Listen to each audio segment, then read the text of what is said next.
Now, moments ago, from Shams Charania, his sources saying NBA players in the meeting today agreed to continue playing this postseason, but want to find new and improved ways to make social justice statements. Players expect games to resume this weekend.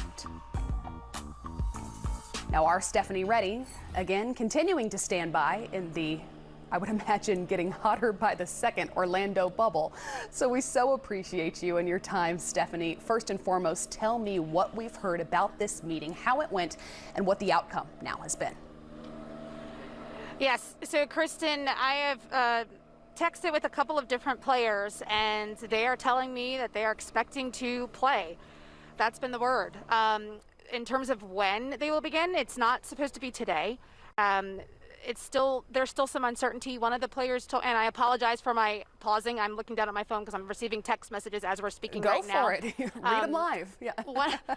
One of the players told me that they're supposed to meet again today, later, and I'm assuming that's to make sure the plans are being finalized and there's some resolution.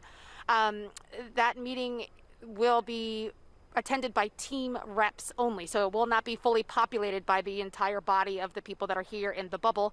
Each team will send a representative. I've also been told that Michelle Roberts, the executive director of the NBPA, was there, and she did say a few things, but she really left it up to the players. As you know, she's always been an advocate for these guys and has said all along that they lead the way, and she is a facilitator. And she is an advocate, obviously. So she did say some things, but she really left it up to the players to lead the way. Chris Paul, who, as you know, is the president of the NBPA, he was leading this meeting as well as the one yesterday, along with Andre Iguodala, who is one of the vice presidents of the NBPA. He currently plays with the Heat, Chris Paul currently with the Thunder, and that they, again, were passionate today and vocal, and that they were really great. And these are words coming directly from players who were in attendance, because obviously I was not there, Kristen. But it's fluid, as it will be for a while until we do get a final decision and a final resolution to when they will begin playing again. You're using words like great and powerful and passionate as you talk to some of these players. Do they seem to be satisfied with the outcome of this meeting? Well, you know, that's a great question. I think that what they're trying to do, and I mentioned this last night, is really present a united front. That's why it's been, the messaging has been very streamlined, if you will. There have not been a lot of statements released. A lot of players are not coming out, at least on the record, and saying things because they really want this to be a unified message from a unified group.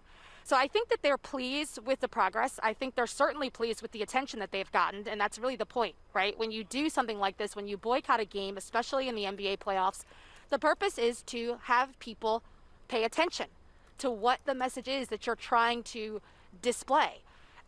Mission accomplished, Kristen, because it wasn't just the NBA. It spread like wildfire yesterday and today.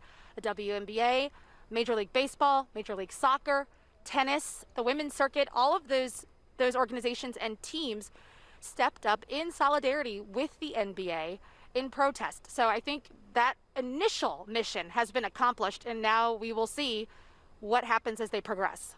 I know the answer may be no or not yet, but do we know anything yet about the Board of Governors meeting scheduled for the same time? I have not heard anything specific yet, and actually my phone is ringing now, and it looks like it may be something about that. So hopefully the next time you check in with me, I will have more news on that. As we mentioned earlier, Kristen, the two meetings, they'll go hand in hand. Obviously, the Board of Governors decided to hold the meeting today in response to the players boycotting the games yesterday, just because they would have to have a plan. They need to be prepared. What if this continued? What if they decided to end the season now? What if there are demands or requests made from the players to the ownership? So that Board of Governors meeting today, nearly as important as the players meeting. Stephanie, I'm going to let you go, but once you read your text messages, if you need to talk to me a little bit more, you just let me know, and we'll welcome you right back on, okay? Will do. Thanks. All right. This also from our Chris Haynes, who's been reporting not only for Yahoo, but for the NBA on TNT as well, saying there was a change in position from last night with LeBron James, among others, relaying it was in their best interest to finish out the season.